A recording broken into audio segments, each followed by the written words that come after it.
నేను ఇతన్ని చంపేదానికి కారణం ఏంటి, అంత పెద్ద తప్పు అతనేం చేసినాడు, ఇంకా నా బిడ్డకి ఈ మాదిరిలో జరిగిన దానికి ఒక కన్న తండ్రిగా నేను బ్రతికుండి కూడా సచ్చినట్టే లెక్క. కువైట్ నుంచి ఇండియాకు వచ్చి నేను చేసే పని అతన్ని నేను చేసి తర్వాత మళ్ళీ నేను కువైట్కి వచ్చిన.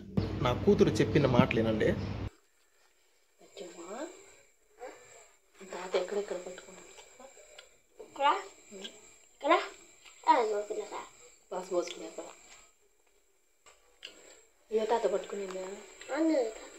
ఈ మాదలు చేసిన డాడీ ఆయన నా కూతురు చెప్తే ఏ తండ్రికి అప్పుడు ఉంటాడు.